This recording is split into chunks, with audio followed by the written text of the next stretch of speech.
Tenemos un equipo de trabajo de hermanos de misioneros que nos estarán visitando esta semana. Dios mediante, el día miércoles o jueves estarán llegando ya a nuestra iglesia. Este equipo misionero que estamos seguros será de gran bendición para nuestra iglesia. Vienen a servir, a predicar, a proclamar, a formarse también en el ámbito misionero y ministerial. Desde Mara, en el estado Zulia, donde tienen su iglesia, ellos han querido venir a bendecirnos. Así que, curiosamente, son este tipo de equipos misioneros donde ellos mismos sustentan todo su viaje. Ellos no quieren serle carga a la iglesia, muy por el contrario, quieren traer cosas para bendecir a las personas con más necesidades. Así que estaremos atentos a las directrices esta semana para poder atender a las necesidades más sentidas de nuestra iglesia y también de nuestra comunidad, si así el Señor lo permite. Bien, vamos a estar abriendo nuestras Biblias y continuamos reflexionando sobre la vida, obra de este extraordinario hombre, Moisés, y hemos enfatizado en estos últimos encuentros un concepto que seguramente para usted es, particularmente para mí, es fundamentalmente atractivo y seductor. Estoy hablando de cómo la cosmovisión judeo-cristiana, al decir de teóricos y sociólogos como Max Weber, por ejemplo, que afirmaba en su Ética protestante y el espíritu del capitalismo, demostraba cómo gran parte del esplendor de la cultura en Occidente tiene su fundamento en los valores del judeocristianismo. El esplendor de la cultura occidental no se debe a razones étnicas. Ese ha sido uno de los grandes problemas que la antropología evolucionista nos dejó, pensar de que la gente era inteligente por razones de su origen étnico. Y esta fue una absoluta estupidez la que se pretendió instaurar en el primer tercio del siglo XX también, y que fue desafiado, entre otras cosas, cuando las tesis supremacistas arias que el nacionalsocialismo, el fascismo adelantado por Hitler, pretendía justificar el hecho de que la comunidad aria era superior al resto de la comunidad universal. Estaba sustentado bajo la matriz evolucionista de que hay razas superiores, y esta estupidez que lamentablemente logró permear a través del mismo movimiento positivista del que les estuve hablando al inicio del culto, terminó por permear incluso nuestra concepción cultural. Domingo Faustino Sarmiento adelantó esfuerzos en la Argentina por blanquear la raza, e incluso con campañas de exterminio de las comunidades autóctonas, porque consideraban de que mientras más emblanquecida estuviera la raza argentina, mayor esplendor cultural y social tendría. Y esto fue un prejuicio que acompañó a todas las tesis positivistas y evolucionistas del siglo XIX. Pero lejos de ser una verdad, el judeocristianismo demostró, y como ya lo veremos, que la dignidad humana no es un fenómeno que esté emparentado a realidades étnicas. No importa si usted es blanco, negro, rojo, amarillo, azul, morado o del color que a usted se le ocurra, no importa.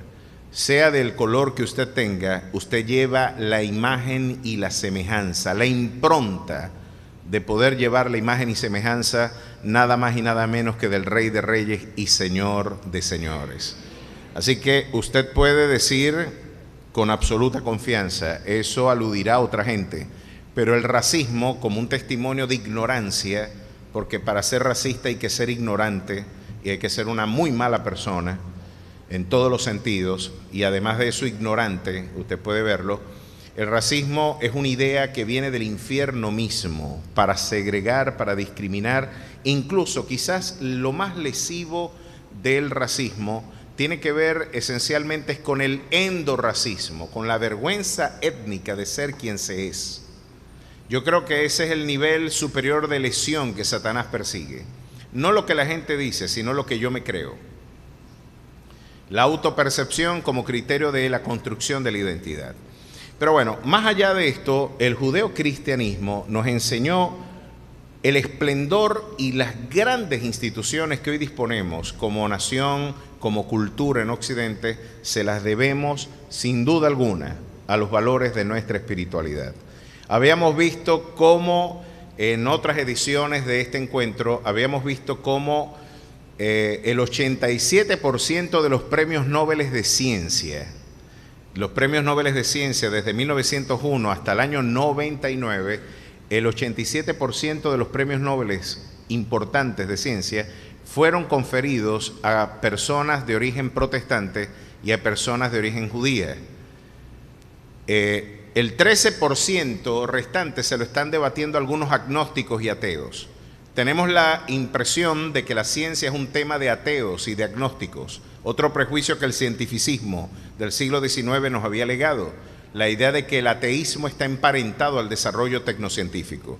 Pero estas concepciones están seriamente lesionadas. Hoy los ateos, para poder abrazar sus ideas, tienen que desarraigarse de la evidencia científica. Si usted ve, la ideología de género es un movimiento ateo, pero tiene que desarraigarse de la evidencia científica. No es que nuestros genitales y nuestra complexión reproductiva es la que da razón de nuestra identidad personal. Es que cada célula de nuestro cuerpo tiene una descripción XX o XY. Cada célula, hasta de la última célula de su cuerpo, puede de alguna manera brindar una descripción de su identidad de género. No es solamente la dimensión reproductiva o genital del hombre la que da razón de esa identidad. Cada célula. Y ellos entonces, viendo de que la ciencia evidencia lo que su necio y entenebrecido corazón hoy predica, necesitan desarraigar y descalificarlo, la evidencia científica, para adelantar este proyecto infernal y decir que la identidad depende de la autopercepción del sujeto. Es decir, yo soy lo que soy no por la evidencia biológica, fáctica, objetiva, sino que yo soy lo que soy por mi autopercepción. Y si yo me creo una cabra voladora, pues el Estado tendrá que reconocer que yo soy una cabra voladora, o soy un dinosaurio o un dragón. Y como ya en Europa tenemos, es que a mí me ha dado mucha risa hasta dónde ha llegado el delirio de la condición humana, cuando afirman diciendo que hay un sujeto en Europa que es un alienígena asexuado. Él es un extraterrestre sin sexo. Y está demandando al Estado que reconozcan que él es un extraterrestre. Y uno se puede meter en problemas si dice uno que están locos. Gracias a Dios por aquí todavía eso no ha llegado con ese vigor, no, pero nos hemos quedado cortos.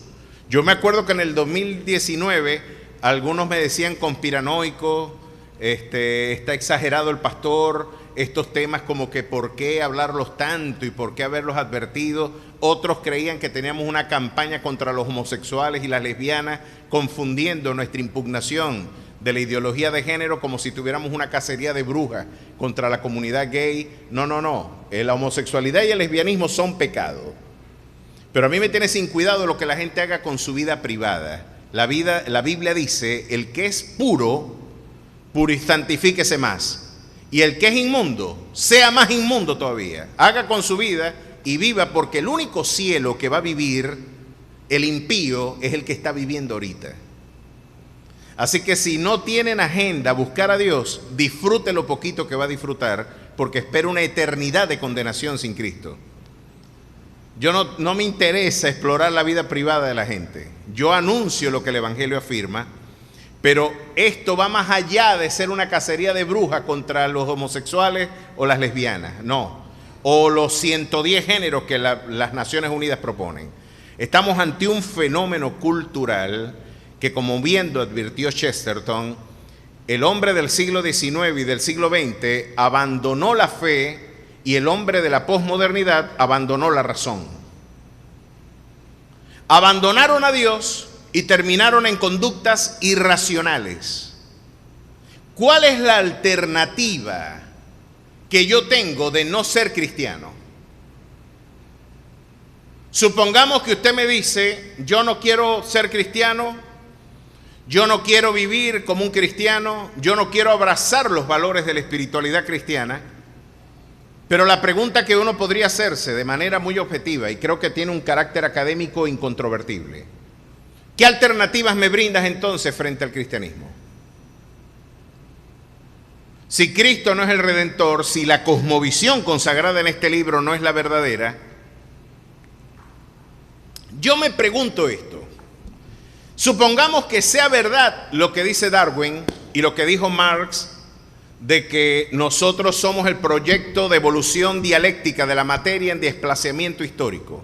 Nosotros somos materia en un desarrollo de evolución dialéctica, y de alguna manera salió esta complejidad humana que podemos hoy describir, y todos los adelantos de las sinfonías de Mozart, de Bach, todo el esplendor cultural que la historia ha brindado como superestructura cultural, son el reflejo de configuraciones materiales, de fuerzas aleatorias del universo que configuraron un cerebro que permite la posibilidad de construir un universo simbólico. Supongamos que fuera así. Si yo soy un animal en evolución, si yo soy un animal superdesarrollado, que desarrolló más el cerebro que sus competencias físicas y materiales, ¿por qué yo tengo que ser solidario con la gente? Si yo soy un animal que está en competencia por sobrevivir. ¿Por qué yo tengo que cuidar el interés ajeno? Si somos animales en rivalidad competitiva, en una evolución, ¿acaso no compiten los leones y los lobos? ¿No sería natural lo que Thomas Hobbes en su libro Leviatán afirmaba de no existir el Estado? Y él era un apologista del Estado totalitario. Él decía, de no existir el Estado, el hombre es lobo para con el hombre mismo. El hombre es lobo del hombre. Y el Estado es el que pone las restricciones para que el hombre no destruya al otro hombre. Ahora, le preguntaría yo a Hobbes, si yo soy un lobo y un animal en evolución, ¿por qué el Estado tiene que impedir el desarrollo de mi propia voluntad de poder, como diría Friedrich Nietzsche? Vamos a exaltar al superhombre. Vamos a exaltar la fuerza y que triunfe el más capaz. Y los más débiles que mueran. ¿Por qué tengo que cuidar a alguien que es débil si yo soy un animal en evolución? Lo que no logro entender es que alguien que diga que yo soy un animal en un proyecto de evolución cósmica afirme de que yo tengo que ser solidario, que tengo que desprenderme de mis bienes, que tengo que apostar por el bienestar social y público, cuando yo, si soy un animal en evolución, debería estar buscando cómo reafirmar mis intereses propios. Solo bajo la idea del judeocristianismo se puede convivir racionalmente en comunidad. Si Cristo no es verdadero, todo está perdido. Nada tiene sentido y todo es vanidad de vanidades, y usted no va a encontrar nada nuevo debajo del sol, sino aflicción y quebranto de espíritu. Pues esta cosmovisión nos legó grandes aportes que usted puede observar claramente consagrados en la ley. Y vamos a estar abriendo en el libro de Éxodo. Continúa allí con el libro de Éxodo y algunas relaciones y las formas en las que el Señor estableció relación con su pueblo. ¿Saben que Moisés es un personaje paradigmático? Yo creo que para entender la cultura en Occidente hay que entender bien a Moisés. Yo creo que no existe una legislación que esté presente en algún país de Occidente o de los países que en el mundo occidental hayan sido influenciados también en el mundo oriental, que no tenga su fundamento en la ética consagrada en la ley expresada por Dios en el Sinaí a Moisés. El no matarás, la forma retributiva de brindar castigo al que transgrede la norma, son todos preceptos que de alguna manera la palabra del Señor nos enseña. Pero aquí tenemos ante nosotros a un Moisés al que le fue revelado de alguna forma una visión de lo que debería ser la edificación del tabernáculo. Un Dios que es escandalosamente amoroso. Un Dios que quiere habitar en medio de su pueblo. Este es un Dios que diría C.S. Lewis: para nada Dios, la fe cristiana puede ser producto de lo que los teóricos y los teólogos liberales del siglo XIX afirmaban.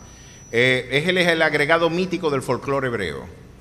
Es decir, no podemos creer que esto sea el producto de la imaginación de una comunidad teológica. No podemos creerlo, porque para nada Dios se parece a lo que yo hubiera construido. ¿Dónde usted ha visto, en qué espiritualidad usted ha visto, por ejemplo, que Dios, en todas vemos que hay sacrificios? Usted ve en todas las religiones la experiencia y la demanda de un sacrificio para poder suplir las demandas de justicia. Tú tienes que ofrendar y tienes que traer sacrificio ante el altar. ¿En qué otra espiritualidad usted ha visto a una divinidad muriendo por su criatura? Haga usted el ejercicio. ¿Qué Dios vino a decir: quiten el sacrificio que me voy a poner yo como sustituto de ello?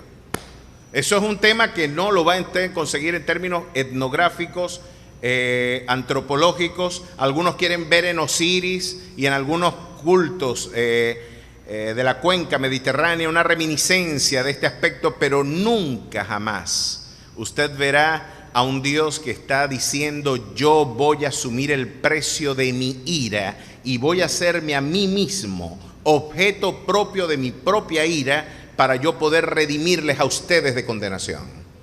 Es decir, yo no puedo ser injusto, yo tengo que castigar el pecado.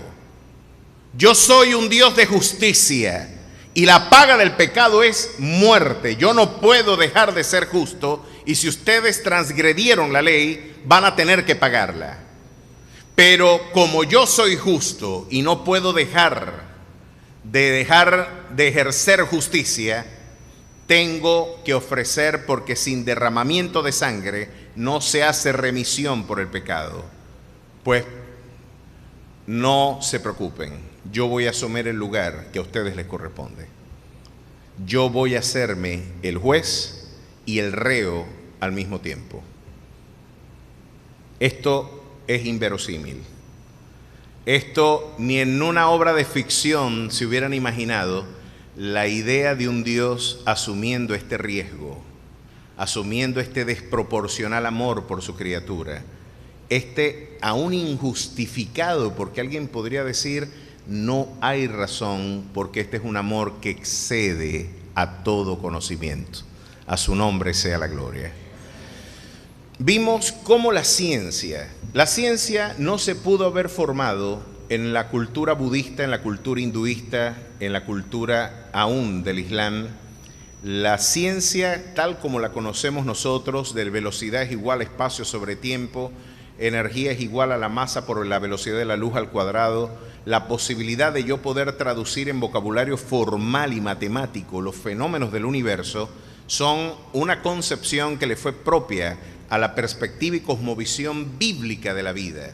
La visión del mundo consagrada, por ejemplo, en el capítulo 31 del libro de Jeremías, ustedes pueden ver que Jeremías, hablando del nuevo pacto, de la firmeza, del carácter invariable de Dios para con Israel y para con todos aquellos que en él creyeran, en él, de alguna manera le dijo: si pueden cambiarse las leyes de la luna, de las estrellas, del firmamento, pues yo también cambiaré para contigo, Israel.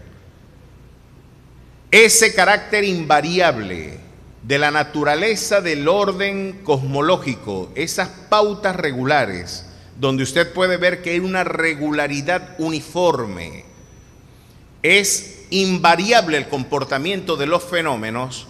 Eso ya lo anticipaba la cosmovisión bíblica, diciéndonos en Génesis que en el principio creó Dios los cielos y la tierra. Y da un paso más al frente incluso Juan, cuando viene a decir algo interesantísimo para el pensamiento científico del mundo clásico. Juan viene e incorpora en el Evangelio: en el principio era el Logos, y el Logos era con Dios, y el Logos era Dios. Saben que los primeros que emplearon esa expresión logos fue particularmente Heráclito, el viejo Heráclito de Éfeso, un filósofo que había anticipado de que todo está en un permanente cambio. Hay un monismo dinámico. La perspectiva metafísica de Heráclito era que el universo estaba, una sustancia en desplazamiento dinámico, era el origen del universo, o el que daba razón de la complejidad y sistematicidad del universo. Heráclito decía que detrás de todo ese maremándum de realidades caóticas que parecieran ser inconexas, había una racionalidad subyacente dándole orden, coherencia, consistencia a la objetivación del desarrollo histórico. Y él lo llamaba logos. Luego los estoicos decían, claro que sí, hay un logos espermáticos, que es el que da razón de la racionalidad del universo. Cuando Juan afirma en el Evangelio, en el principio era el logos, le está diciendo a la comunidad griega del siglo I, ustedes han perseguido la razón del universo en fenómenos, en accidentes, en contingencias del universo. Ustedes han tratado de interpretar el universo desde el universo mismo. Pues yo tengo que anunciarles algo. El Cristo Jesús al que yo anuncio, en Él vivimos, nos movemos y en Él somos. A su nombre sea la gloria. Él es el creador de los cielos y de la tierra. Y lo creó con sabiduría, con racionalidad. Él es el logos. La razón que ustedes persiguen es el Cristo al que yo os anuncio. Ese que ustedes no han podido consagrar en una fórmula, en un apotegma formal, algorítmico. Yo lo presento como el Rey de Reyes y Señor de Señores. Es una persona, es el Rey del universo. Miren lo que está diciendo la espiritualidad cristiana. El universo está gobernado por un logos, por una razón, no por una sin razón. Y eso permitió que Newton dijera, si el universo tiene esas pautas regulares del comportamiento, es susceptible de ser interpretado en vocabulario matemático. Así como de inflexibles son las leyes matemáticas, así de inflexibles son las pautas regulares del comportamiento del universo. Hay la presuposición ontológica de que hay un Dios brindando racionalidad y orden al universo. Eso permitió la creación de la ciencia y permitió que la vacuna contra la lepra, la vacuna contra la polio, la penicilina, la esterilización y cuanta cosa a usted se le ocurra que hoy nos bendice, tuvo su origen en una cultura que predicó que en el principio era el Verbo, y el Verbo era con Dios, y el Verbo era Dios. Ese Verbo creó el universo y todo lo que en él hay. Por eso el 87% de los premios Nobel eran cristianos. Porque decían, yo puedo explorar un fenómeno y me voy a conseguir a Dios allí. Yo quiero decirle esto a los jóvenes y quiero enfatizar este aspecto, porque quizás aquí podemos tener un Newton. Aquí podemos tener a un Faraday, a un Pascal, a un Descartes con la geometría analítica. Aquí podríamos tener a un Leibniz con el cálculo, o podríamos tener un Einstein o un Nikola Tesla. Podríamos tener aquí a esa gente, pero nuestra espiritualidad latinoamericana es tan criolla, somos tan criollos, que en ese aspecto no somos bíblicos. Nuestros predicadores les enseñaron a mi generación que estudiar era malo. Me cansé de escuchar puertorriqueños diciendo que las universidades lo que iban era empobrecer a los muchachos, que los iban a mandar para el mundo. Pastores que, no sé, por algún celo y resentimiento social, no querían ver crecer a la misma gente que estaban formando. O por algunos prejuicios escatológicos, ya Cristo viene, ¿para qué vas a estudiar? ¿Para qué vas a montar un negocio?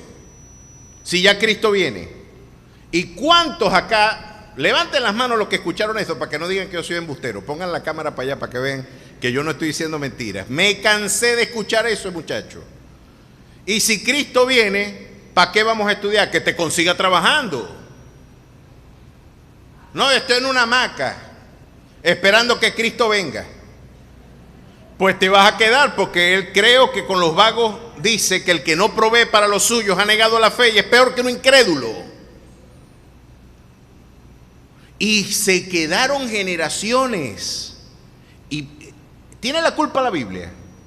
¿Tiene la culpa el Señor? No, la insensatez del hombre tuerce su camino y luego contra Jehová se irrita nuestro corazón. Proverbios 19:2. Nos ponemos bravos con Dios, pero es que Dios nunca dijo eso. El Señor dice que los ojos de Jehová velan por la ciencia. Y el alma sin ciencia no es buena. Y con esa ciencia se llenarán las recámaras de nuestras despensas. Miren qué interesante es ver la forma en la que el saber se puede convertir y traducir en bienestar. Mis queridos hermanos, aquí nos hacen falta 15 toneladas de aire acondicionado. Pero Dios bendiga quien inventó el aire acondicionado, porque tuviéramos más calor ahorita. Usted sabe lo que se le ocurrió a un tipo que dijo, vamos, que chupe aire caliente y que bote aire frío. ¿Cómo sistematizamos eso? Vamos a poner no hace falta que salga el sol, y se le ocurrió a Thomas Alva Edison equivocarse más de 11,000 veces para desarrollar el bombillo que usted y yo hoy tenemos. Yo me imagino que alguien que se hubiera equivocado 50 veces hubiera dicho, no, ya yo no sigo con esto, gastando cobres en un invento innecesario. ¿Y hasta cuándo voy a...? 11,000 y picote veces se equivocó para ver si podía sistematizar un sistema de bombillo incandescente que sustituyera la luz solar. Y hoy tenemos esto porque habían gente que decía, hay una racionalidad detrás del universo. Hay un libro que Dios escribió en el universo mismo y los cielos cuentan la gloria de Dios. Honra de Jehová es esconder ese asunto, pero honra del rey es escudriñarlo. Quiero explorar y quiero conocer lo que Dios hizo. Y de esa manera la auténtica ciencia llena las recámaras de nuestras despensas. Qué diferente es una persona. Hoy en Israel están, por cierto, pasando un muy mal momento Israel. Un temazo para hoy. Me acabo de enterar de que van 300 mujeres violadas y decapitadas, mutiladas. Han sido objeto de la retaliación infernal de los hijos de Ismael contra Israel. Una vergonzosa exposición de lo que todos sabemos, pero la comunidad progresista internacional ha querido silenciar. Israel es el único estado plural que tiene el Medio Oriente. Israel tiene dentro de su suelo todas las denominaciones y las organizaciones religiosas que hacen vida en el Medio Oriente. De hecho, el tercer lugar más sagrado del Islam está en pleno corazón de Jerusalén y ellos todavía ejercitan sus prácticas religiosas en el mismo Estado de Israel. Pregúntele usted si esta celebración se puede celebrar en Jordania, en Arabia Saudita o en cualquier comunidad islámica del Medio Oriente. Pregunte si este culto lo podemos celebrar allá. Pero no, es políticamente incorrecto decir que Israel sí tiene por herencia esa tierra. Y tenemos algo más que decir. De Sión vendrá el legislador de las naciones. Y de ese lugar, porque allí en el monte de los olivos, el Rey de Reyes y Señor de Señores pondrá sus pies en el monte de los olivos y vendrá a juzgar a las naciones con vara de hierro. Claro que Satanás está incómodo porque necesita detener ese proyecto. Pero es que cada día vemos que la venida de nuestro Rey y Salvador es más inminente que nunca. Estamos ante ¿cómo pudo Juan en Apocalipsis anticipar los eventos que hoy se están palpando? Que de alguna manera, si bien es cierto, están reservados para la 70ª semana. Un momento que desde la perspectiva escatológica que hemos suscrito nosotros como iglesia, la iglesia no estará aquí presente en el momento de la gran tribulación. Es nuestra convicción de que la iglesia será arrebatada. Así que, amados hermanos, erguíos y pongan su mirada en el Señor, velen y oren, porque la hora de nuestro arrebatamiento está muy cerca y debemos vigilar y estar expectantes, porque el que ha de venir vendrá, no lo dude, es más cerca que nunca su venida. Sin embargo, a pesar de que podemos ver cómo podía Juan anticipar estos eventos, cómo Daniel, en pleno contexto de la era greco-macedónica, de la era caldea, de la era medo-persa, recordar y traer a memoria eventos que estamos palpando hoy. Pues claro que sí, porque el autor de este libro, he aquí no está la palabra en nuestra boca y ya la sabe toda, y un día son como 1000 años para con él, y 1000 años son como un día para él. Este Dios puede ver el mañana y lo anunció claramente a su pueblo. Israel está pasando un muy mal momento, pero es un momento inevitable, porque el protagonista de los eventos que usted está viendo hoy en Medio Oriente, mis queridos hermanos, Israel, todas las naciones le darán la espalda. Cuando la iglesia sea arrebatada, el protagonista de los eventos descritos en Apocalipsis capítulo 6 en adelante no es la iglesia, es Israel. Mateo 24 no es la descripción de la iglesia afrontando la gran tribulación.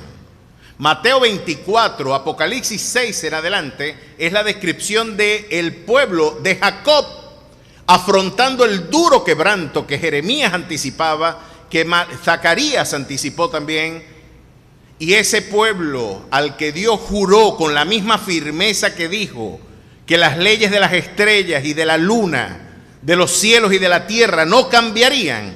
Jehová juró a los padres que su amor por ese pueblo sería inalterable. Y bendeciré a los que te bendijeren y maldeciré a los que te maldijeren. Dios levantará un remanente por amor a Abraham, a Isaac y Jacob, a esos que les hizo las promesas de las que nosotros hoy por razón de la fe somos injertos dentro de esa promesa. A esos a los que les hizo la promesa, Dios levantará un remanente que glorificará y dará gloria al que vive y reina por los siglos de los siglos. Y verán al que traspasaron y harán lamento por él, como quien llora por un hijo primogénito. A su nombre sea la gloria, pues ellos verán la luz del evangelio y lo van a conocer. Pero Israel afrontará días difíciles. Imagínense si harán empalidecer, el profeta afirmaba diciendo de que serán días tan terribles cual nunca se han vivido desde el inicio de la humanidad hasta nuestros días. Cuando usted ve las imágenes de la Segunda Guerra Mundial de Auschwitz y de los campos de concentración que estuvieron presentes en la Segunda Guerra Mundial, hermanos, es dantesco. En Netflix tenemos descripciones muy gráficas, incluso perturbadoras. Si usted tiene Netflix, puede ver un testimonio gráfico de lo que sucedió en esos campos de concentración y cómo el exterminio de más de 6 millones de judíos se convirtió en lo que Hannah Arendt llamaba una empresa de la muerte. Hannah Arendt, una filósofo israelí, a la que yo recomiendo su estudio para los que están haciendo maestrías y doctorados. Hannah Arendt, en su libro Los totalitarismos, yo creo que molestó profundamente a la comunidad israelí cuando dijo: ustedes no señalen a la comunidad alemana, los alemanes somos todos nosotros cuando dejamos de pensar. Yo agregaría: los alemanes somos todos nosotros cuando el verbo de vida no está en nuestros corazones, cuando Cristo no resplandece en nuestras vidas. Lo que ella está diciendo es que nosotros podemos hacer lo mismo que hizo el pueblo alemán. Cuando el hombre en su desvarío, hay suficiente maldad en la condición humana para nosotros reprochar la maldad a un solo gentilicio. Cada comunidad ha tenido su genocidio. y esto es algo interesante, nadie es inexcusable delante de Dios. Pero si usted ve esas gráficas, miren, Patton, este tipo que era un macho de 7 suelas, con 2 revólveres aterciados, y que las operaciones de mayor riesgo fueron delegadas en muchos momentos a él, cuando vio los campos de concentración, se fue en vómito. Un hombre acostumbrado a ver sangre, dolor, violencia, quedó consternado y no pudo su estómago contener lo nauseabunda de la experiencia que se vivió en ese lugar. Si un hombre como Patton, que no lo podemos reprochar de afeminado ni de débil en ningún aspecto, vomitó frente a eso, imagínese lo que le espera a Israel en los días del mañana. Es tremendo, pero Israel, como la Escritura nos lo señala, vivirá tiempos muy difíciles, momento de aflicción para Jacob, lo llamaba Jeremías. Pues oremos por la paz, oremos por su bendición. Pero hemos entendido que esos 7 años y medio de aflicción que esperan por Israel serán instrumento terapéutico para el arrepentimiento de un pueblo al cual Dios eligió para que Él, después de todo, venga en los medios de los cielos, abra los cielos como pergaminos y todo ojo le verá y verán al auténtico artífice de su salvación. Esa esperanza gloriosa también nos dio una filosofía de la historia optimista. No solamente tenemos una cosmovisión que hizo de la ciencia un horizonte de búsqueda, sino que aquí nos vemos, por ejemplo, en el libro de Proverbios, en los libros de la literatura sapiencial, nos damos cuenta de que se habla de las hormigas, se habla de las langostas, se habla del león. Y los libros históricos nos dan descripción de que Salomón había escrito tratados sobre animales, tratados sobre plantas. Salomón se había dado la tarea contemplativa y teórica de interpretar lo que estaba sucediendo en su universo. Ahí vemos pues un incipiente comienzo de la ciencia. Pero no solamente la filosofía cristiana, nuestra cosmovisión, nos dejó una visión de la ciencia, también nos dejó una visión optimista de la historia. Para el mundo pagano, la historia es cíclica y nada nuevo hay debajo del sol. Todo empieza, se destruye y vuelve a comenzar. La única perspectiva que le legó a la cultura occidental, una perspectiva lineal de la historia, donde hay un comienzo y hay un final feliz y de triunfo y de victoria, fue el judeocristianismo. En su libro La ciudad de Dios, Agustín de Hipona nos brindó la primera perspectiva de la filosofía de la historia cristiana consagrada en el mundo occidental. Y allí nos hablaba de que veníamos, por supuesto, de ese origen divino, ese momento alfa, y tendremos un punto omega en la historia que se consumará con el advenimiento de nuestro Rey y Salvador Jesucristo. Esa perspectiva de que todo estará mejor que el ayer, esa perspectiva de que a los que aman a Dios todas las cosas contribuyen para el bien. Mientras que el paganismo es paralizante porque es fatalista. Mientras que el paganismo nos dice, estás perdido, tienes mala suerte. Mientras que la cultura pagana, precristiana y los valores que hoy pretenden rivalizar con nuestra perspectiva, le enseñan al mundo de que el mundo está gobernado por ánimas, y que tenemos que agradar a esas ánimas para que el mañana esté mejor, y tenemos que cuidarnos del mal de ojo para que el mañana no tenga tropiezos. El cristianismo borró a los duendes y a las brujas de un solo plumazo. Los cielos cuentan la gloria de Dios, el firmamento anuncia la obra de sus manos. Yo soy el alfa y yo soy el omega. Yo soy el principio y soy el fin de tu vida. Yo soy el que era, el que es y el que ha de venir. La historia tiene sentido en mí. Todo yo lo organizo para cumplir propósitos eternales de mi amor para aquellos que me amaron. Esa perspectiva positiva de la historia no la tiene otra cultura, sino solamente el judeo-cristianismo. Miren qué maravilloso. Tenemos optimismo frente al mañana.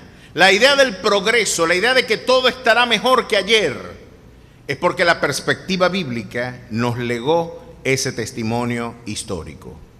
Esto es lo interesante que usted puede ver en Apocalipsis 1:8. Eso que usted ve allí, que es el lema de esta iglesia, es fundamental para que usted pueda justificar esta perspectiva. Miren cómo lo dice la palabra del Señor.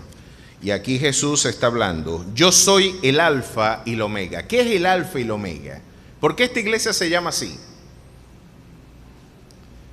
Porque alfa era la primera letra del alfabeto griego y omega era la última. ¿Saben lo que está diciendo Dios? Yo tengo la primera palabra y la última palabra también. ¿Sabe lo que está diciendo esta imagen verbal? Yo soy el Señor de la historia. Yo soy el Señor de la historia. Porque el libro de Apocalipsis anticipa eventos inefables, perturbadores. Una muy mala noticia para los que no están con Él, una muy buena noticia para los que esperamos en Él. Depende de la orilla donde usted esté plantado. Si usted está con Cristo son buenas noticias, si usted no está con Cristo son muy malas noticias. Pero lo que le está diciendo Jesús a Juan, en última instancia, es una apología de la racionalidad de los eventos presuntamente irracionales que acompañaran a la historia. Estos eventos, por perturbadores que parezcan, estos elementos, por irracionales que parezcan, están siendo gobernados por alguien que interpreta su naturaleza como el principio y el final de la historia. Si yo estoy organizando la historia, solamente yo puedo garantizar que todo estará bien. Miren cómo Jesús se interpreta: yo soy el alfa y el omega, principio y fin, dice el Señor, el que es, el que era y el que ha de venir, el Todopoderoso, el Pantocrátor. Ahora, esta visión de la historia, desde mi perspectiva, es una perspectiva terapéutica y es la única que puede de alguna manera combatir la ansiedad ante el mañana.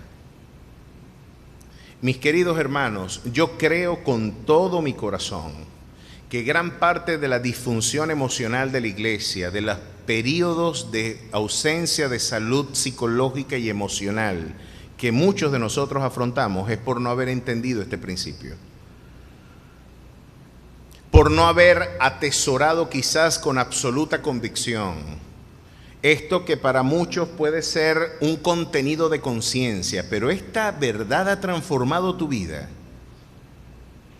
La idea de que el mañana está en las manos del Dios que te ama, ¿tú la has creído?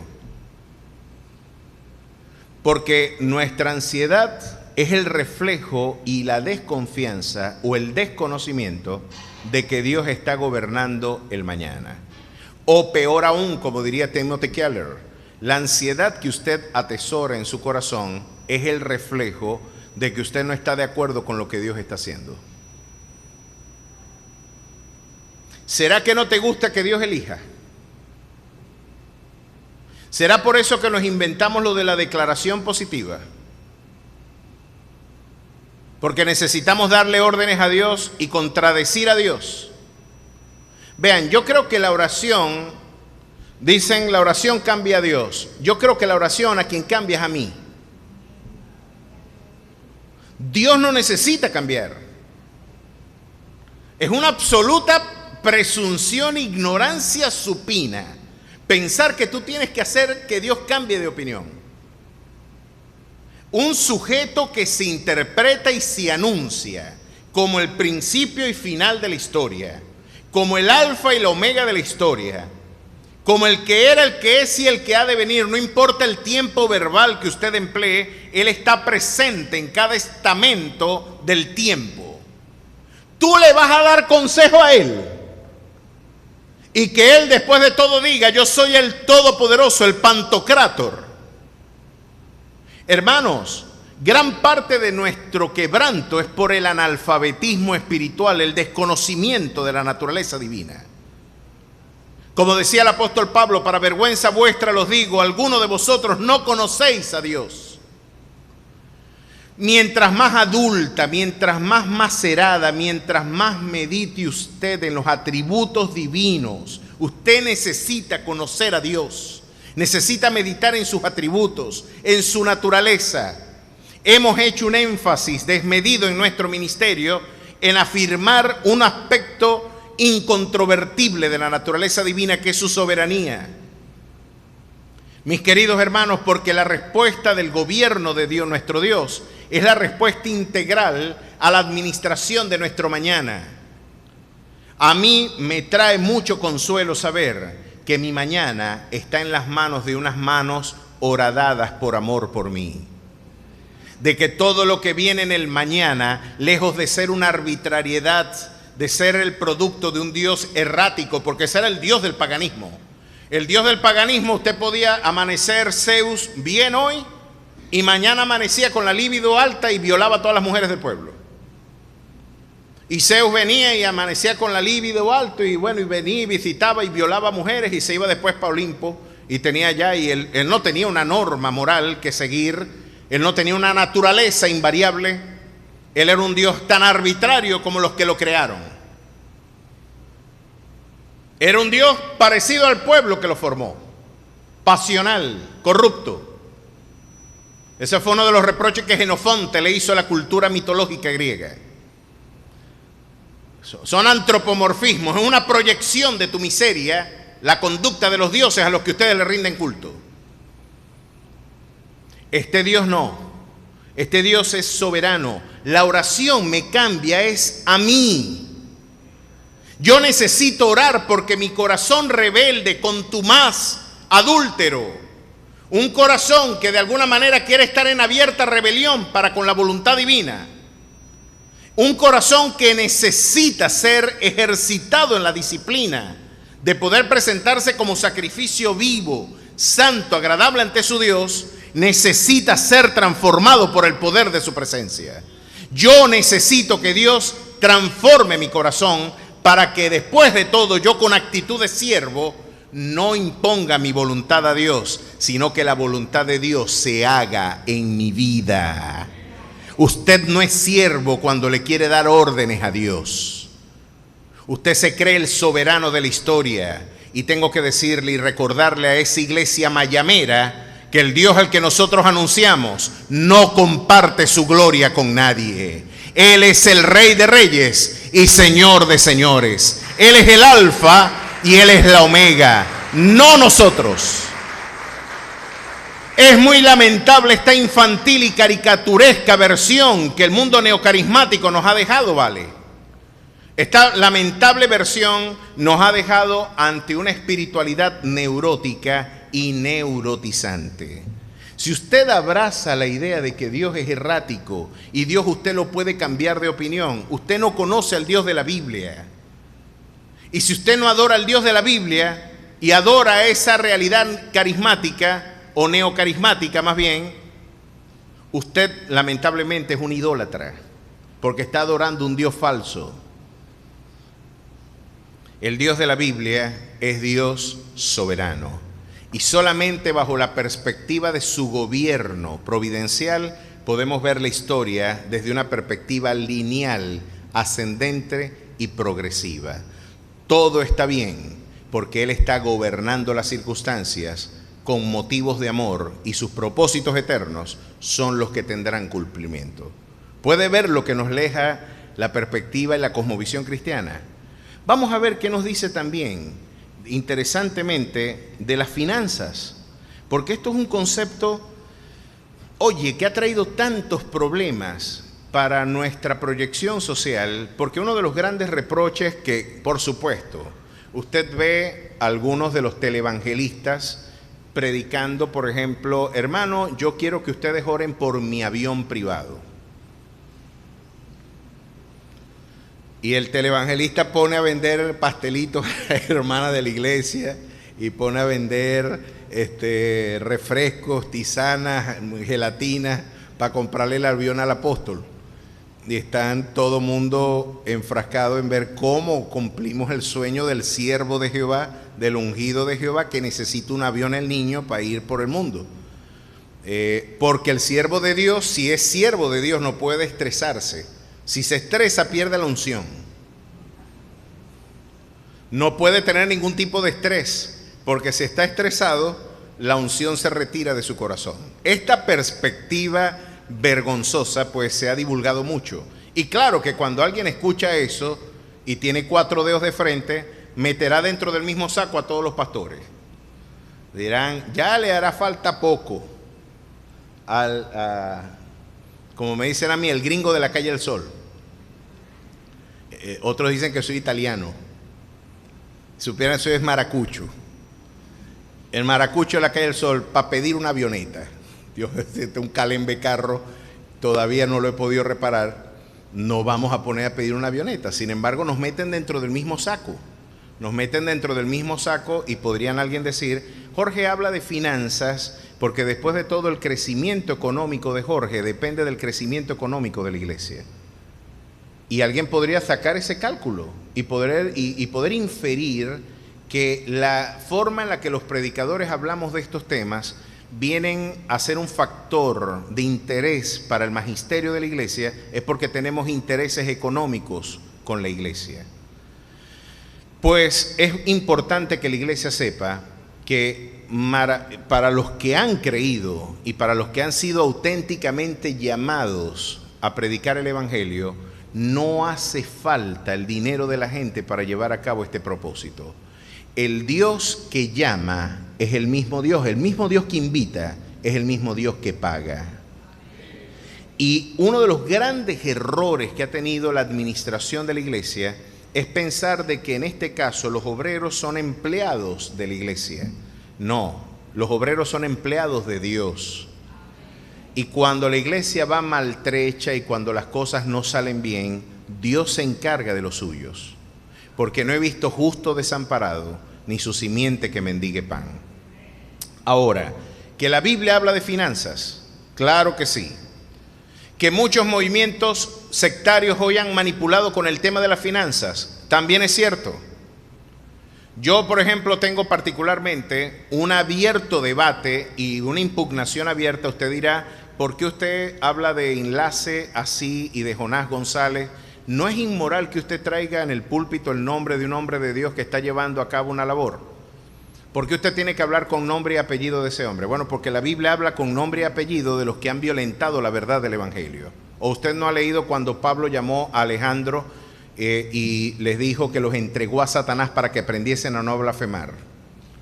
Cuando habló de Juan Marcos, que abandonó la labor misionera y tuvo una controversia con Bernabé al punto que se separaron las dos agendas misioneras por razón de un joven que se volvió atrás en su llamado misionero, que luego es restaurado en 2 de Timoteo y luego es el mismo autor del Evangelio de Marcos, es otra cosa. Pero hubieron controversias y con nombre y apellido se dijo, señores, esto está mal. ¿Cuál es el problema que tengo yo con Enlace y que de alguna manera muchos pastores tenemos con Enlace? No solamente soy yo. El problema es que cuando usted presenta un pacto económico, usted piensa que los beneficios de la gracia pueden ser objeto de mercadería. ¿Cuál es la forma en la que un cristiano puede encontrar sanidad? ¿Por medio de qué? De la fe. ¿A través de qué méritos? ¿De su dinero? ¿O fue porque por su llaga nosotros hemos sido curados? ¿O es que por su sangre derramada el acta de los decretos que nos era contraria fue clavada en la cruz, triunfando sobre las huestes de maldad, triunfando sobre ellas y exhibiéndolas públicamente en vergüenza? No fue un triunfo del Calvario. El antecedente de mi bendición no fueron los méritos redentores de mi Salvador. ¿Y acaso no fue la fe el instrumento para yo hacer propia esa justicia? ¿Por qué entonces me dicen que el dinero es el antecedente de mi bendición? ¿Por qué me dicen que para yo ser sano tengo, si tan grande es tu enfermedad, tan grande tiene que ser tu ofrenda? O conceptos como los que uno escucha allí. en estos manipuladores de oficio porque tienen muchas competencias comunicativas, habilidades y destrezas comunicacionales que para una persona con poca formación bíblica, y tengo que decir que la mayor parte de la iglesia evangélica no está leyendo la Biblia, y por eso dejan que el gato y la liebre se confundan. Solo el 5% de la iglesia está leyendo la Biblia y solamente 1% la está estudiando. Así que si aquí estamos 100 personas, de las 100 solo 5 la están leyendo y de las 100 solo 1 la está estudiando. ¿No resulta eso vergonzoso para el pueblo que afirma ser el pueblo del libro?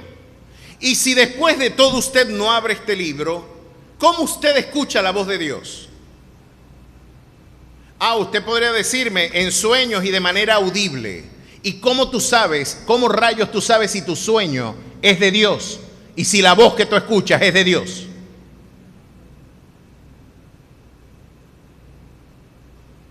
¿O basta una experiencia para yo fundar una doctrina?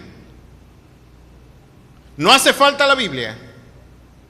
Si un arrebato místico sustituye la eternal palabra de mi Dios, entonces queda la iglesia sujeta a la arbitrariedad mística del que tuvo una experiencia personal. Pero la Escritura no dice eso. La Escritura dice que el que ministre conforme a la palabra de Dios, a la ley y al testimonio. Si no es como dice acá, es porque no les ha amanecido. ¿Cuál es el origen de tu conocimiento espiritual? ¿La Biblia o tu experiencia? Los latinoamericanos hacemos de la experiencia el origen de nuestro conocimiento espiritual. No nos gusta leer. Llamamos letra innecesaria al cultivo sistemático de las Escrituras. Y el profeta Oseas sigue reprendiendo a través de su voz, porque Dios sigue hablando a través de lo que habló y sigue haciendo a través de lo que hizo. Mi pueblo perece porque le falta conocimiento, y por cuanto desechaste el conocimiento, yo te desecharé del sacerdocio, dice Jehová. Es soberbia, es una presunción, porque los místicos tienen la presunción de que su revelación personal está por encima del testimonio revelado en las Escrituras. ¿Tú crees que tus pálpitos, tus sentimientos, tus arrebatos tienen mayor vigor que el testimonio escrito? Pues el cielo y la tierra pasarán, mas esta palabra nunca pasará. Por no discernir eso, tenemos expositores diciendo cosas como esta. Si tú quieres las bendiciones del Salmo 91, trae $91 o el equivalente al cambio a tu moneda nacional y recibirás las bendiciones del Salmo 91. Imagínese usted pensar de que para yo recibir las promesas consagradas en ese salmo tengo que dar $91. O lo que le pasó a la hermana que mi querido pastor, mentor y maestro Gerardo de Ávila en una ocasión le pasó en una campaña, creo que fue en Guatemala. El predicador dijo: los que tienen $500, el apóstol va a tocarles y va a imponer las manos sobre ellos. Si tiene $50, pues los pastores serán los que oren por usted. Si tiene $10, los diáconos y ujieres orarán y pondrán las manos. Y si usted tiene $1, pues haremos una oración general para que todos reciban la bendición. Pues parece que la hermana no tenía ni $1, nadie oró por ella. Y alguien podría preguntarse, ¿esa es la forma en la que Dios obra? Pues claro que el que escucha esto y leer, no hay que ser un teólogo, no hay que ser un doctor en ciencias, en lenguas sagradas, en los documentos más antiguos, no hay que ser un exégeta para saber que la Biblia impugna y condena esta perspectiva. Pero de que las finanzas tienen implicaciones en nuestra vida espiritual, claro que las tienen. Claro que tiene tu perspectiva, la forma en la que tú interpretas la realidad de tu administración espiritual. Y eso lo pudimos ver de una manera bastante clara en el testimonio que nos revela el libro de Éxodo. Si ustedes ven, por ejemplo, aquí el Señor le dijo en el capítulo 35 de que trajeran ofrendas al pueblo. Y el Señor prometió algunas cosas para aquellos que ofrendan de esa manera. A Moisés le enseñó: vamos a ejercitarnos en la generosidad.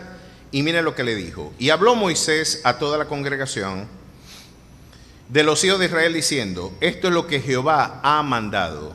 Verso 5 del 35. Tomad entre vosotros ofrenda para Jehová. Todo generoso de corazón la traerá Jehová: oro, plata, bronce, azul, púrpura, carmesí, lino fino, pelo de cabras, pieles de camellos, de carneros, teñidas de rojo, pieles de tejones, madera de acacia, aceite para el alumbrado, especias para el aceite de la unción y para el incienso aromático, piedras de onice, piedras de engaste para el efod y para el pectoral. Todo sabio de corazón entre vosotros vendrá y hará todas las cosas que Jehová ha mandado. El Señor mandó a levantar ofrenda. Pasaron algunas cosas entre esta ofrenda y lo que Dios le había mostrado a Moisés en el Sinaí. Le había revelado la cosmovisión de la que estamos hablando, transformó la historia. Pero mientras Moisés estaba compenetrado en contemplar la gloria de Jehová, el pueblo estaba edificando falsos dioses y haciendo un becerro de oro en el campamento. Miren lo que puede hacer el ocio y cómo de alguna manera una actitud inapropiada nos puede poner de espalda a la voluntad divina. Lo cierto es que en ese interín Dios le dice: vamos a poner por obra lo que yo te mandé y te manifesté, te presenté en visión en el monte. Vamos a poner por obra el tabernáculo, levantemos ofrenda. Fue tan generoso el pueblo que Moisés tuvo que decir: ya, no traigan más. No traigan más, hay suficiente. Miren lo que le dijo acá, capítulo 36, un capítulo más adelante. Verso 5. Y hablaron a Moisés diciendo: el pueblo trae mucho más de lo que se necesita para la obra que Jehová ha mandado que se haga. Entonces Moisés mandó a pregonar por el campamento diciendo: ningún hombre ni mujer haga más para la ofrenda del santuario. Así se impidió al pueblo ofrecer más, pues tenían material abundante para hacer la obra y sobraba. O sea, le tuvieron que decir al pueblo: ya está bueno.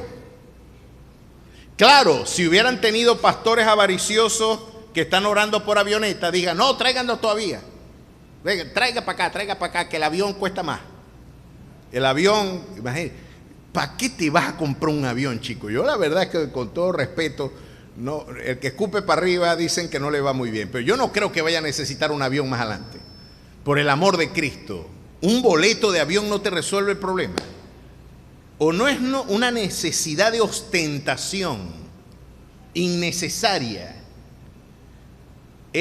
o es que tienes la necesidad emocional de decir que tú eres parte de la élite económica mundial y tu identidad, estás en un proceso de desarrollo evolutivo infantil. Ustedes saben que los niños creen que sus corotos son ellos. Mi juguete soy yo. Este carrito es una proyección de mi yo.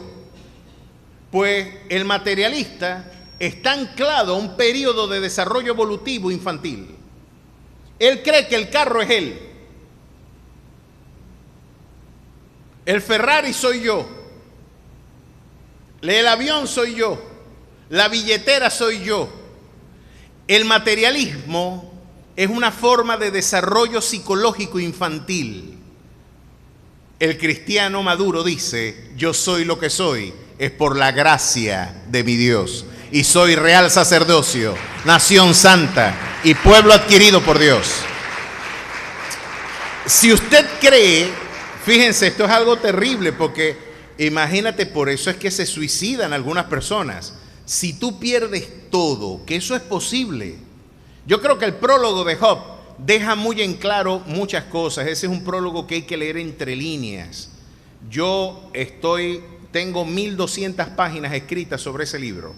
Ahora mi desafío es llevarlo a unas 250 páginas. Mi trabajo es ahorita al contrario, condensar el esfuerzo, a veces de muchas palabras innecesarias, y llevarlas a un planteamiento más condensado. Pero entre otras cosas que hay que advertir allí, es que el libro de Job nos advierte lo que Eclesiastés también nos anticipa. Todo lo que tenemos y vivimos es vano, es material. La expresión para vanidad es algo que es etéreo, no lo puedes agarrar, es niebla. es insubstancial. Las riquezas pueden irse en un mismo día. Es lo que el libro de Job solemnemente nos enseña. ¿Tú puedes creer que un hombre tan rico se quede tan limpio?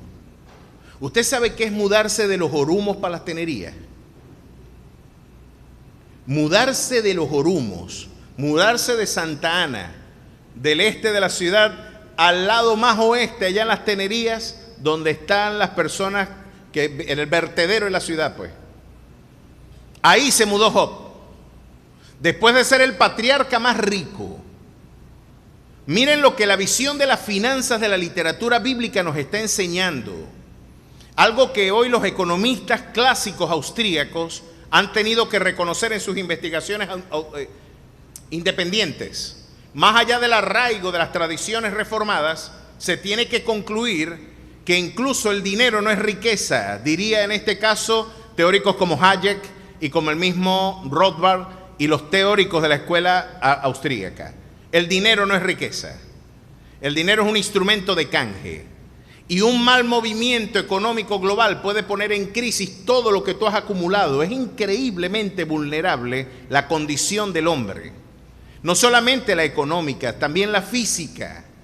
En estos días escuchaba hablar a Sylvester Stallone, que se ha convertido en el patriarca el líder del heteropatriarcado capitalista, nuestro líder Rocky y Rambo. En estos días habló el gorila lomo plateado, y dijo: ¿qué me sirven todas las riquezas que yo tengo si no tengo salud y no las puedo disfrutar? Se ha dicho mucho, y él lo dijo, tener salud es una forma de riqueza también. Porque es muy sabroso, mis queridos hermanos, poder usted pararse de la cama, poder ir al baño. Yo conocí un hermano que me dijo: mira, yo conozco un hombre riquísimo, absolutamente, diría él, escandalosamente rico, que afronta un problema de salud tan serio que él dice: lo que yo estoy viviendo, yo daría lo que tengo, y si se me pide más lo presto para dejar de vivir lo que estoy viviendo. Es decir, la sabiduría bíblica nos enseña de que hay aspectos mucho más valiosos que los valores de este siglo nos están anticipando, y que de manera inadvertida no los hemos cultivado. Lo cierto es que la visión de las finanzas da mucha razón de cómo adoramos a Dios.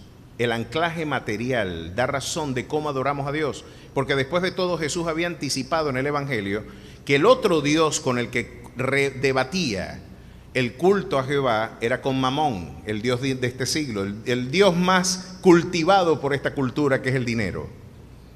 Y ustedes ven que a ese sí se le rinde culto en este momento, con la devoción con la que admiramos, amamos al dinero, que ya decía Pablo a Timoteo en el capítulo 6 de su primera epístola, que es raíz de todos los males, el amor al dinero.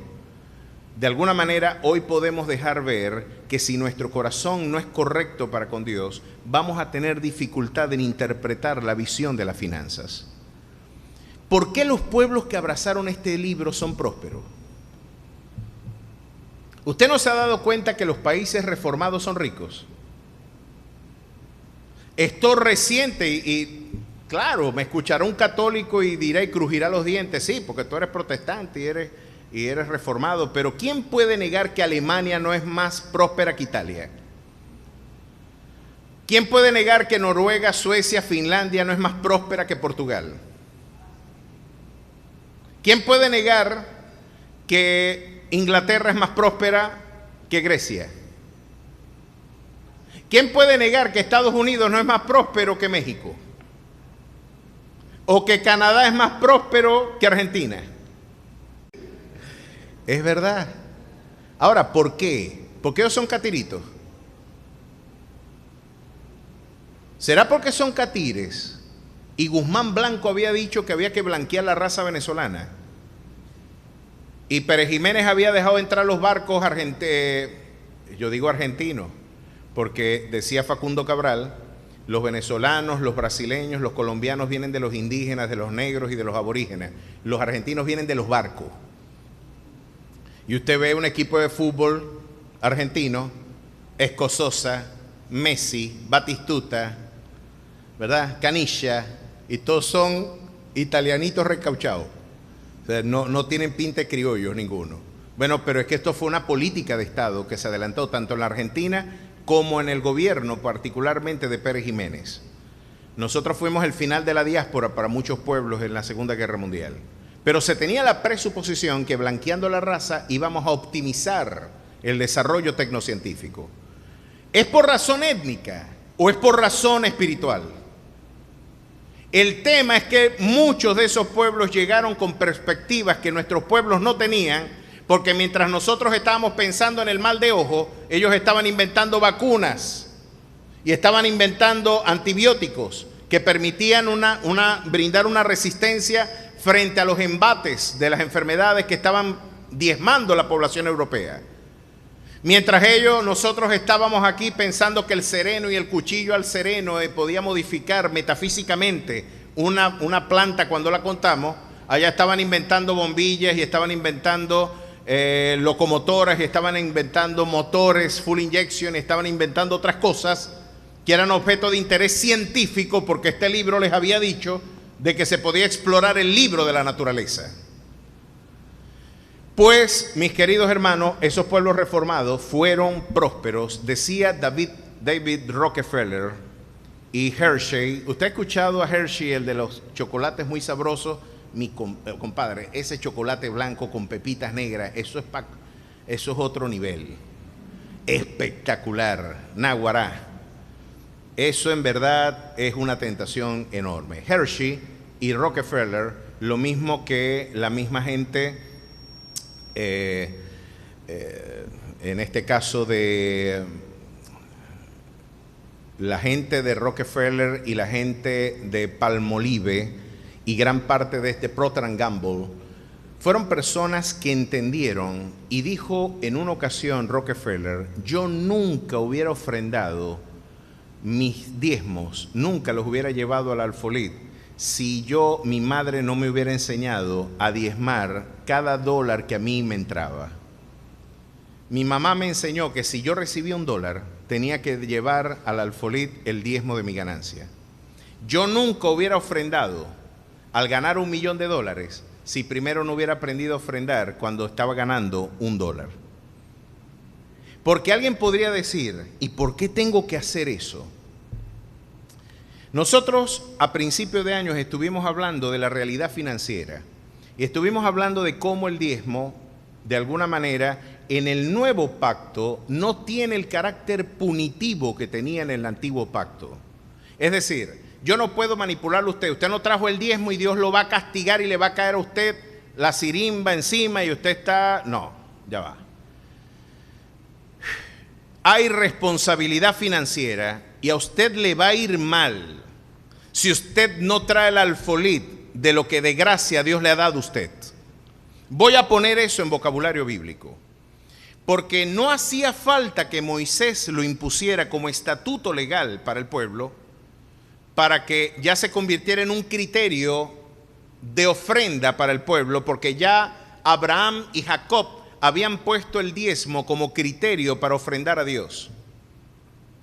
Ese diezmo que ha sido tan satanizado por el mundo es el que sostiene financieramente el proyecto de divulgación de la cosmovisión de este libro. El libro que transforma naciones quiere ser detenido quebrantando financieramente a quienes lo predican. Que estas verdades no se anuncien va a depender de alguna manera en cómo vendemos de alguna forma retroceso a los esfuerzos que la iglesia adelanta por proclamar este libro. Ahora, ¿qué dice la Escritura? Había que financieramente comprometerse con Dios. Miren cómo en el antiguo pacto se entendía esta relación. Malaquías capítulo 3. Vamos a ver cómo lo entendía la ley. Y creo que de alguna manera tiene mucho que decirnos el día de hoy también. Decía el profeta Malaquías: qué extraordinaria exhortación, dura, lúgubre. Martin Lloyd-Jones, haciendo un comentario de esto, lo llamaba los pecados de la gente buena. Gente que hacía todo lo correcto, pero había olvidado hacer esto. Miren lo que dice en el capítulo 3 de Malaquías, capítulo 3, verso 8. ¿Robará el hombre a Dios? Pues vosotros me habéis robado y dijisteis, ¿en qué te hemos robado? En vuestros diezmos y ofrendas. Malditos sois con maldición, porque vosotros, la nación toda, me habéis robado. Traed todos los diezmos al alfolí, y haya alimento en mi casa, y probadme ahora en esto, dice Jehová de los ejércitos, si no os abriré las ventanas de los cielos, y derramaré sobre vosotros bendición hasta que sobreabunde. Reprenderé por vosotros al devorador, y no os destruirá el fruto de la tierra, ni vuestra vida en el campo será estéril, dice Jehová de los ejércitos, y todas las naciones os dirán bienaventurados, porque seréis tierra deseable, dice Jehová de los ejércitos. Ahí tenemos entonces, por primera vez Dios dice que lo prueben. Y tiene que ver con la forma en la que nosotros le retribuimos a Jehová. Ahora, le pregunto yo a usted, ¿usted cree que solamente el 10% es de Dios?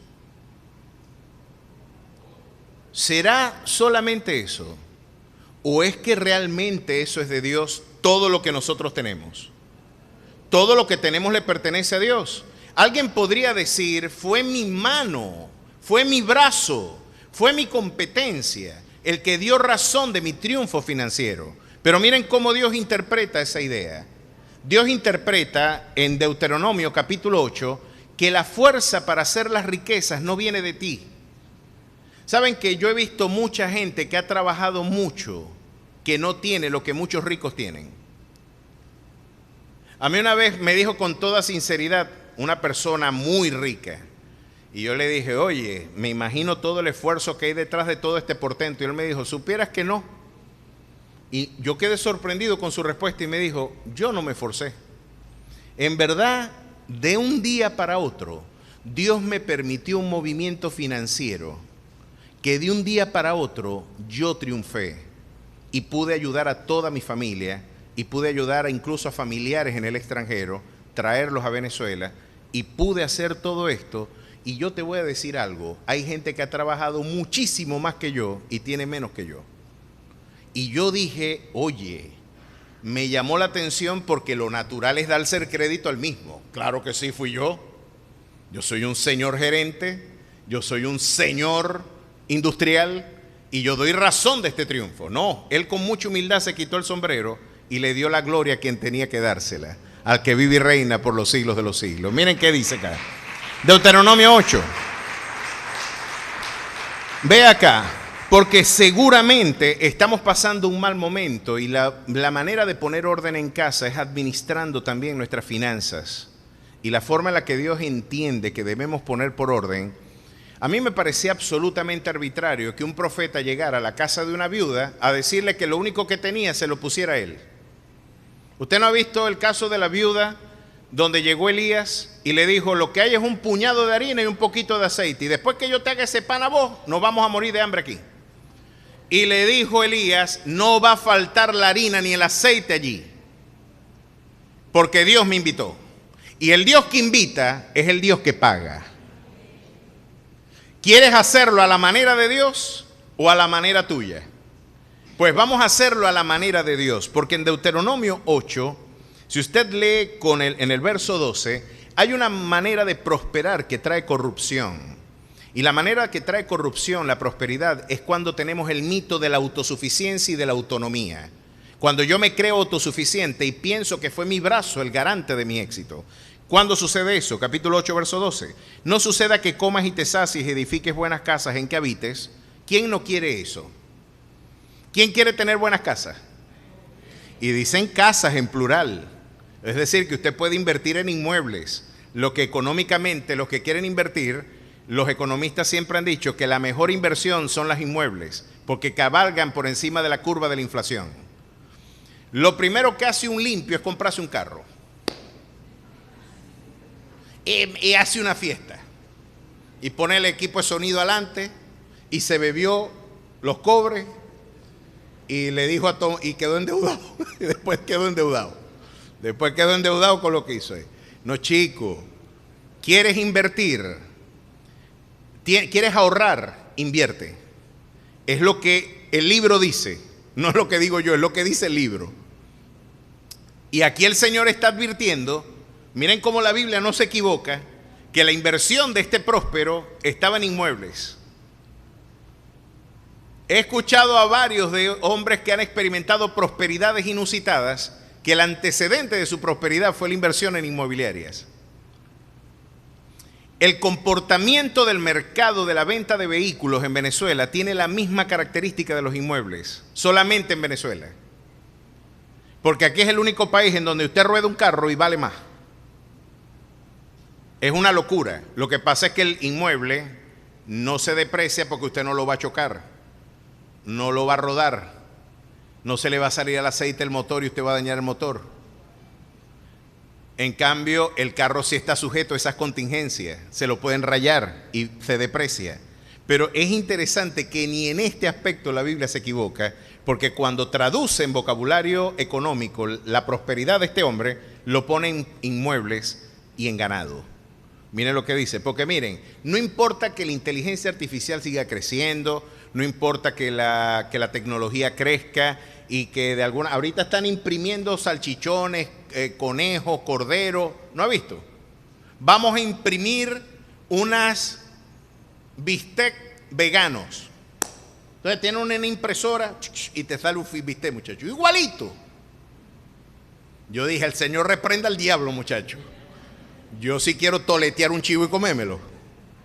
Anda comiendo ese plástico y que sabe cuánta lavativa loca le van a vender a uno más adelante. Pero no importa cuánto crezcamos y cuánta tecnología dispongamos, como lo dice la Biblia, los reyes van a depender de los campos. Así que otra inversión que siempre se va a garantizar es la producción de comida.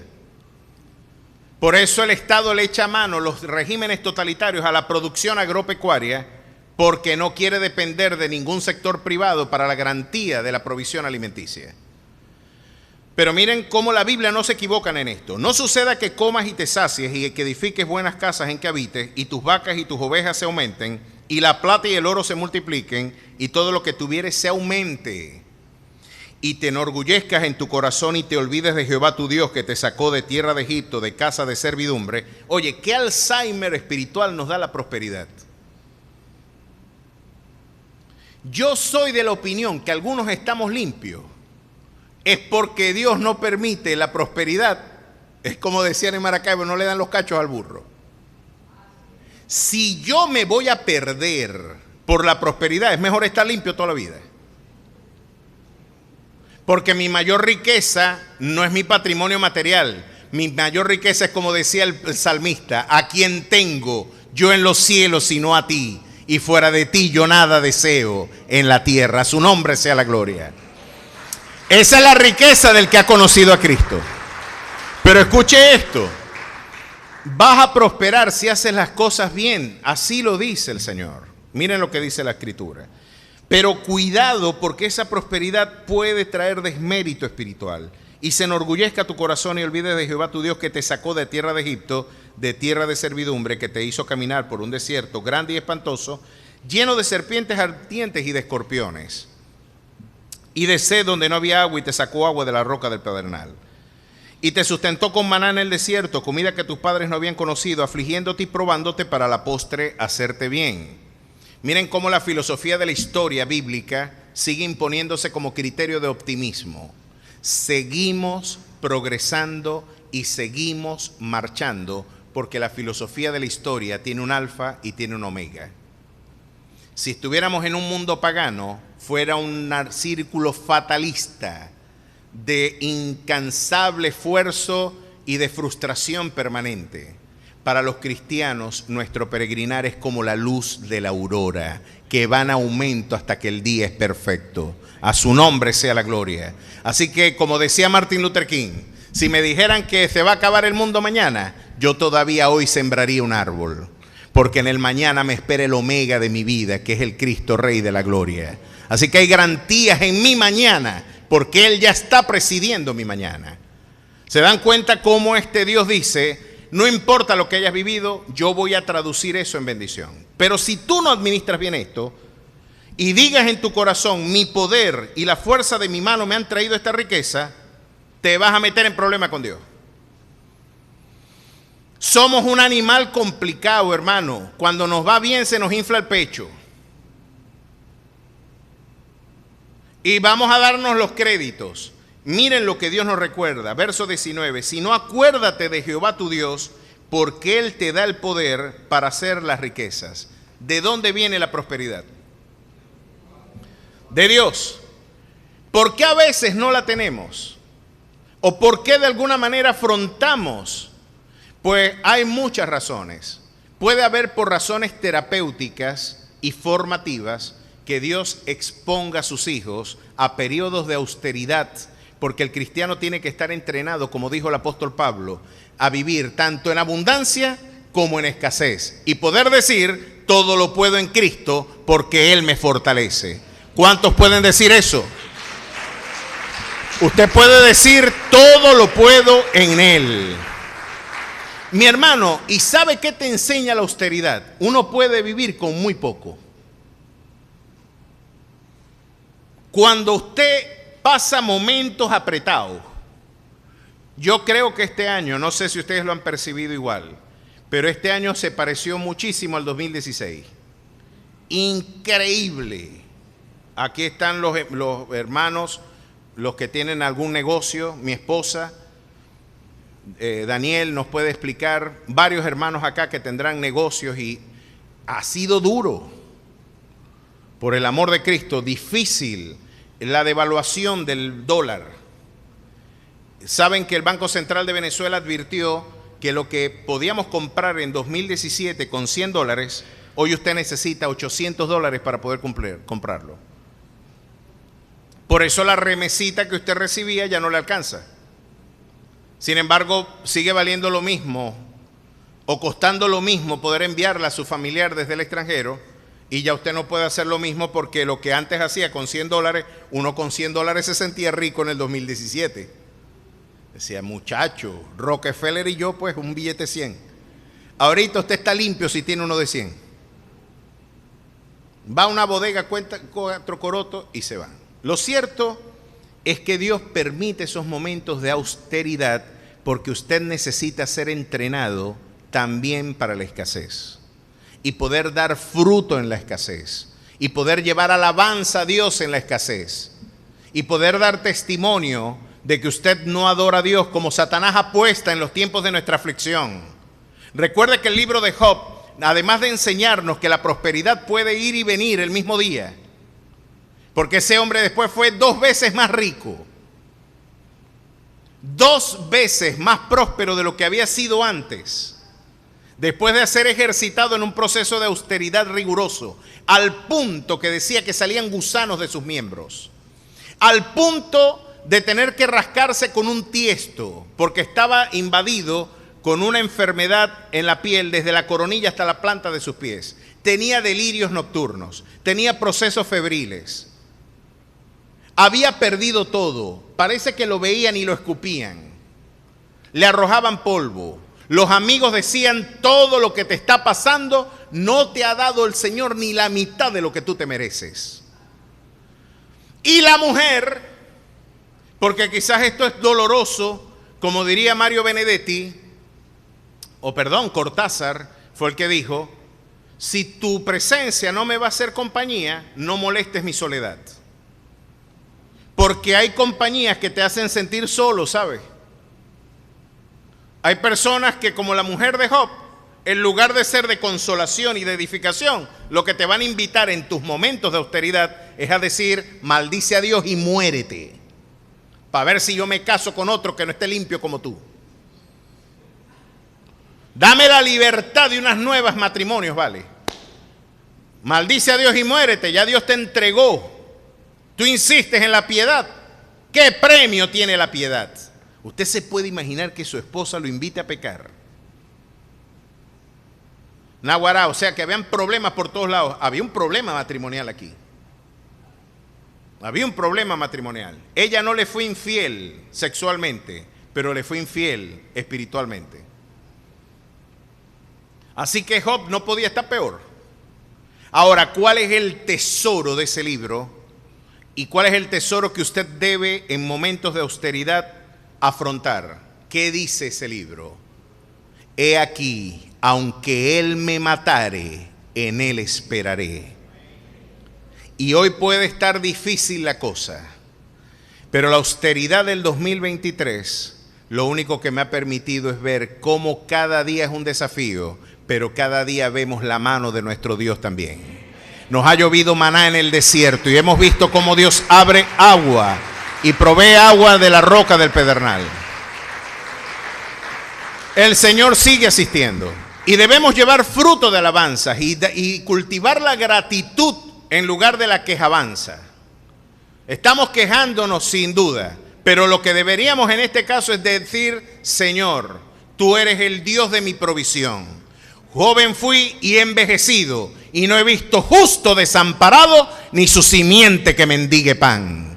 Tú suplirás todo lo que falta en nuestras vidas, conforme a tus riquezas en gloria.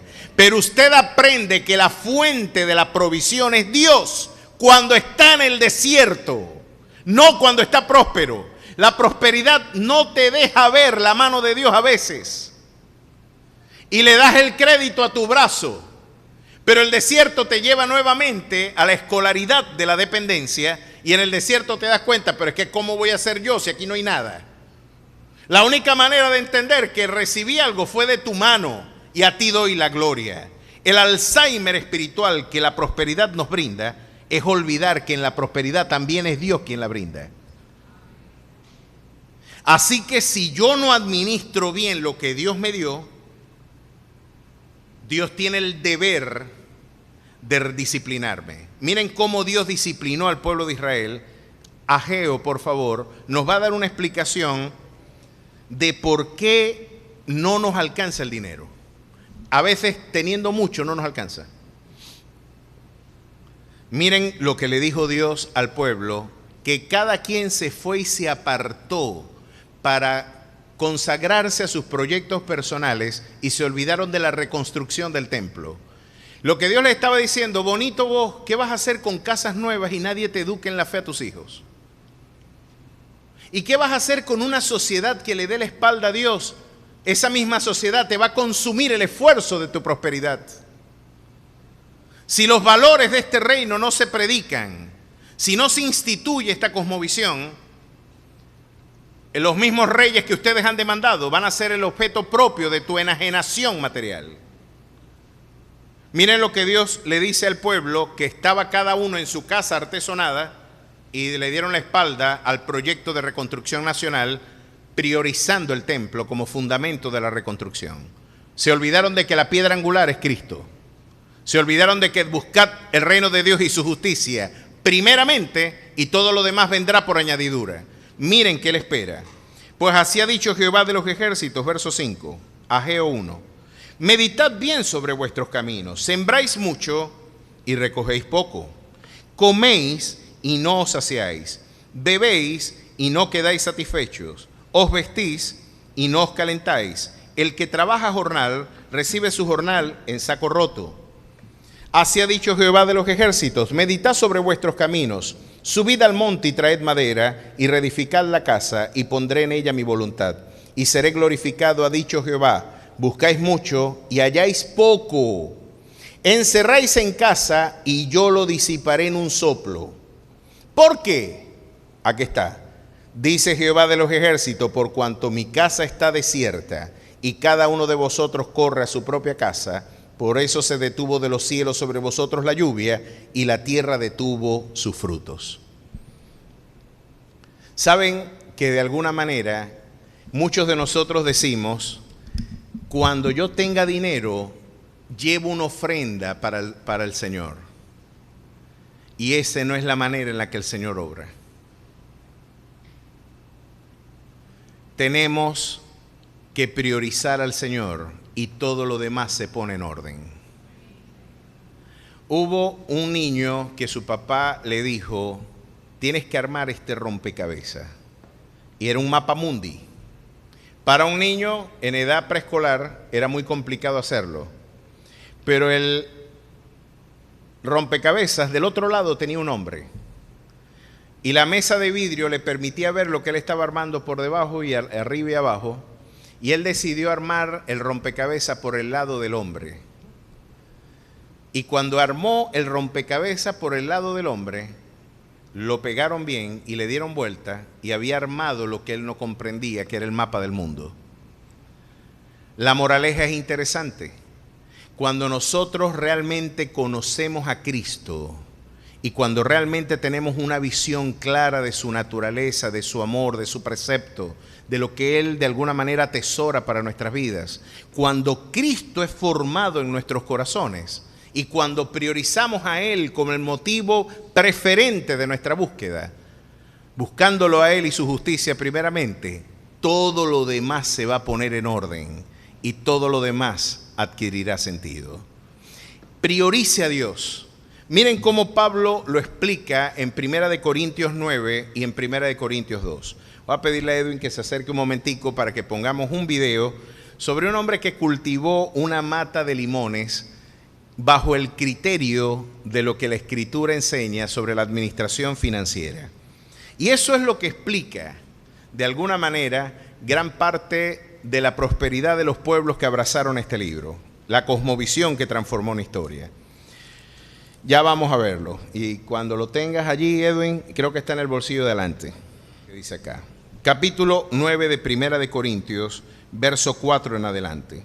Saben que la iglesia de los Corintios tenía muchos problemas en el orden doctrinal, en el orden administrativo, en el orden ético. 1 Corintios 9, verso 4 dice: ¿acaso no tenemos derecho de comer y beber?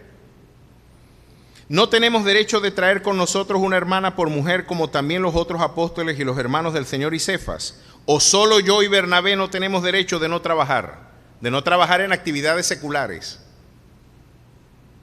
Pero el Señor llama trabajo a la actividad ministerial. Y de hecho Él dice: yo trabajo desde el principio y hasta el día de hoy trabajo. Y era la labor ministerial que Dios le encomendó. Allí trabajo habla de actividades seculares. No que esto no sea un trabajo. Y Pablo insiste: ¿quién fue jamás soldado a sus propias expensas? ¿Quién planta viña y no come de sus frutos? ¿O quién apacienta el rebaño y no toma de la leche del rebaño?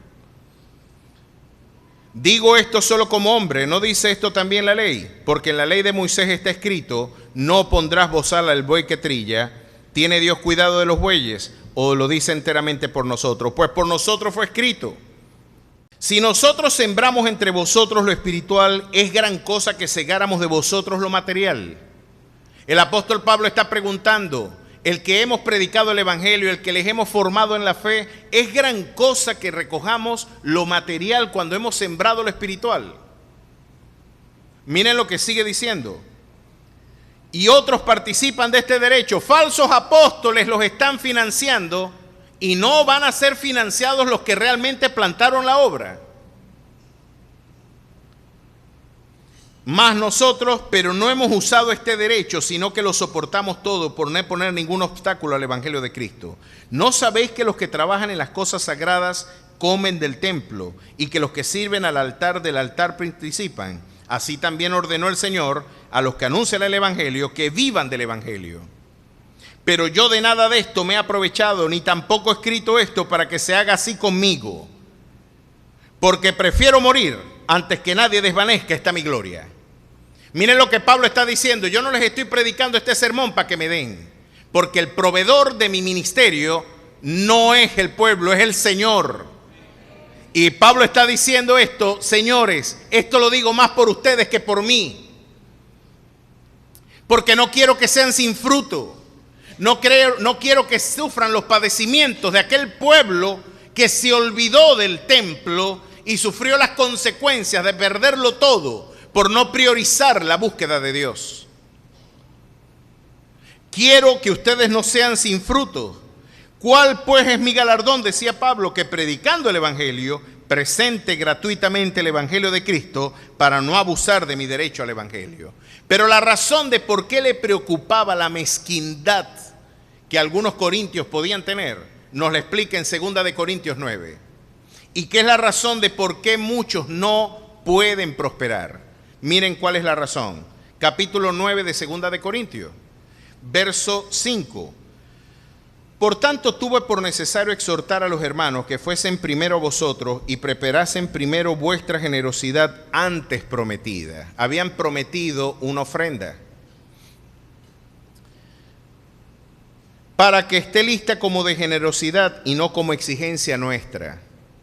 Pero esto digo, el que siembra escasamente, también segará escasamente, y el que siembra generosamente, generosamente también segará. Cada uno dé como propuso en su corazón, no con tristeza ni por necesidad, porque Dios ama al dador alegre. Y miren cuál es la condición, cuál es la consecuencia de esa generosidad. Y poderoso es Dios para hacer que abunde en vosotros toda gracia, a fin de que teniendo siempre en todas las cosas todo lo suficiente, abundéis para toda buena obra. Como está escrito, repartió, dio a los pobres, su justicia permanece para siempre. Y el que da semilla al que siembra. ¿Quién le da semilla al que siembra? Pues Dios no puede darle o seguirle dando semilla al que no fue fiel en lo poco y no fue fiel en lo mucho. Dios da semilla al que siembra y pan al que come. Proveerá y multiplicará vuestra sementera y aumentará los frutos de vuestra justicia, para que estéis enriquecidos en todo para toda liberalidad. ¿Saben lo que dice la traducción viviente? Dios los va a hacer ricos para que puedan dar generosamente. Es interesante que esta gente, sin buscar riquezas, la consiguieron.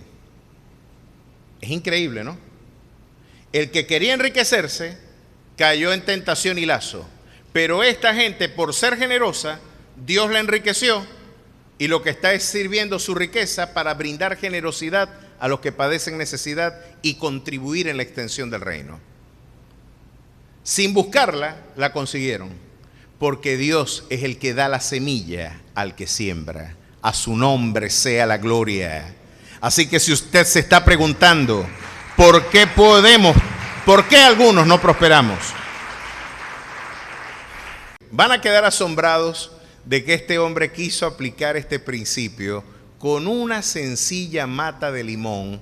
Quiso presentar las primicias de sus frutos, de los primeros frutos de ese árbol, lo quiso presentar a la manera de la que Dios en la ley establecía, priorizando a Dios antes que sus intereses, para que estéis enriquecidos en todo para toda liberalidad, la cual produce por medio de nosotros acción de gracias a Dios. Así que, mis queridos hermanos, este libro, cuando se abrió y cuando se entendió, abogó, entre otras cosas, por la generosidad como criterio de la prosperidad. Los pueblos que abrieron este libro, así como el pueblo de Israel recibió el precepto de llevar ofrenda ante Jehová, y hoy, sin duda alguna, mis queridos hermanos, esto haga crujir a quien quiera los dientes o no, los dueños de la banca internacional son judíos. La gente más poderosa en términos económicos del mundo son judíos. ¿Ustedes creen que esa guerra está hecha solamente por intereses de un territorio? Es que Satanás cruje los dientes porque las promesas hechas a Abraham se están cumpliendo en ese pueblo. Y son luz de las naciones. Y sigue siendo un pueblo ejemplar. Sigue siendo el pueblo que per cápita tiene el mayor número de premios Nobel en su territorio. Está poblando el desierto, como lo dijo el profeta. Están reforestando y están vendiéndole flores a Holanda. El país de los tulipanes está recibiendo flores de Israel. Están sacando los cultivos hidropónicos y las tecnologías agropecuarias de vanguardia que hoy bendicen y le están dando agua a la comunidad del Medio Oriente, desalinizando el mar Mediterráneo y produciendo aguas impecables que usted puede beber el agua del grifo porque está potabilizada. Ese pueblo sigue siendo el pueblo al que Dios juró diciendo: bendeciré a los que bendijeren y maldeciré a los que te maldijeren. Si hacemos las cosas como este libro lo estableció, nuestros pueblos pueden experimentar la misma prosperidad de los pueblos que abrazaron este libro. Este libro Satanás no quiere que se abra. Este libro lo quiere distanciar a usted, Satanás, de una auténtica prosperidad integral al enseñarle que usted no sea generoso con lo que Dios ha puesto en sus manos. Si usted da harina y aceite para la contribución de Elías, nunca va a faltar aceite y harina en su casa. Priorice al Señor y Dios priorizará también su vida. ¿Cuántos dan gloria a su nombre? 8 years ago, I planted the lemon tree in my yard, and we were reading the Old Testament, and what it says is the first 3 years, you're not to harvest the crop. But the fourth year, you harvest the crop, and then you give the first fruits to God. Now, the fourth year, and that lemon tree had 12 lemons.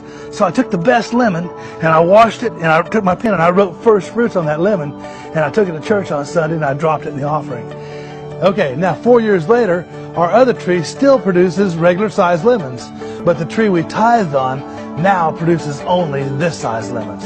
It doesn't produce any medium-sized or small lemons. It only produces these. God's word is true. Man, he says that he'll give you the desire to obey him and the power to do what pleases him.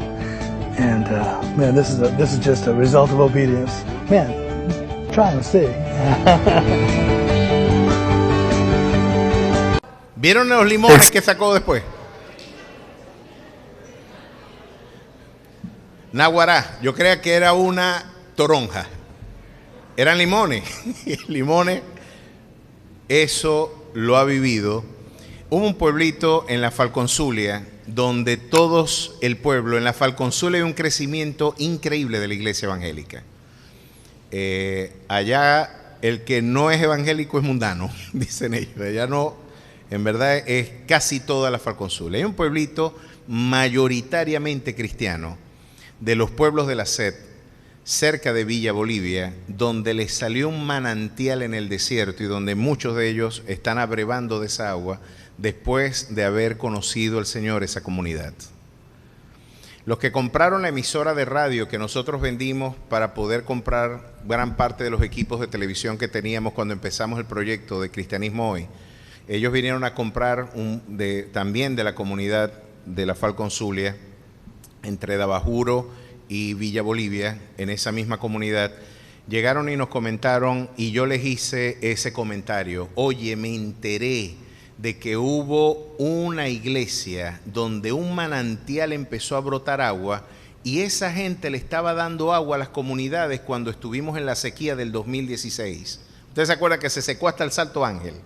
Una cuestión increíble, quedó la piedra sola, hasta el Salto Ángel se secó. Impresionante. Y yo les estoy echando el cuento y ellos se están riendo. Y yo les digo, increíble lo que Dios puede hacer cuando el hombre prioriza a Dios. Y él le dice, no, a usted no le han echado el cuento completo. Ese cuento yo lo sé muy bien porque yo soy el pastor donde ese manantial brotó en su patio. Y me dice, mientras que el gobierno no tenía dónde darle de beber agua, la iglesia tenía en el patio agua para darles a todos en la comunidad. Y pudimos ser un factor de bendición porque priorizamos a Dios y buscamos el reino de Dios y su justicia primeramente, y de todo lo demás Dios se encargó en poner en orden. Pues la mejor manera que usted tiene de crecer, de prosperar, este libro es una bomba y no quieren que usted lo conozca. No quieren que usted conozca este libro porque este libro dice esto: amado, yo deseo que tú seas prosperado en todas las cosas y que tengas salud, así como prospera tu alma. Dios puede dar semilla al que siembra y pan al que come, siempre y cuando usted no ponga las riquezas como el tesoro de su vida, sino que el tesoro de su vida siga siendo su Señor. Que nunca las riquezas rivalicen en tu corazón con el auténtico artífice de tu prosperidad, de tu bienestar y de tu tranquilidad. Ese Dios quiere que vivamos quieta y reposadamente en toda piedad y honestidad. Y lo que nos está diciendo, pon orden en tu casa.